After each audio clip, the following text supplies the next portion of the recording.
Hola amigos del Rincón del Soguero, ¿cómo les va? Bueno, en este video les voy a enseñar a hacer el nudo doble. Ustedes van a decir, ¿por qué nos enseña a hacer el nudo doble? Es que en el próximo video les voy a enseñar a hacer una hakima y necesitamos aplicar este nudo. Así que manos a la obra para ver cómo se hace el nudo doble. Bueno, vamos a hacer el nudo doble. Primero hacemos un nudo simple de esta forma, miren.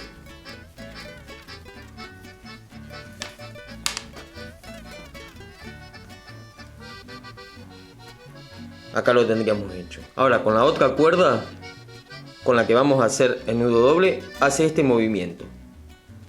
Pasa por dentro.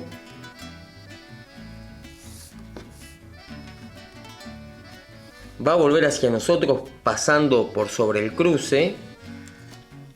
Ahí. Y ahora vamos a hacer esto. Va a pasar por debajo del nudo hacia la izquierda, ¿ven? Ahí. Presten atención ahora a lo que voy a hacer ahora. Voy a agarrar la soguita con la que estoy trabajando.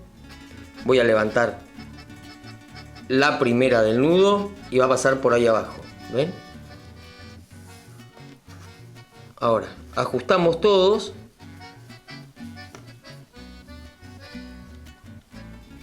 Y acá se forma el nudo doble. Vamos a practicarlo mucho. Bien, y así se hace el nudito. Es medio complicado, hay que practicarlo, pero es un nudo muy bueno para utilizar en la hakima, ya que ciñe bien y no se corre, y si lo queremos desarmar, se desarma muy fácil también. Así que a practicarlo, porque en el próximo video lo vamos a utilizar. Si este video les gustó, como digo siempre, denle un like, un me gusta, suscríbanse y nos vemos en el próximo video del Rincón del Soguero. Un abrazo multimedia, chao.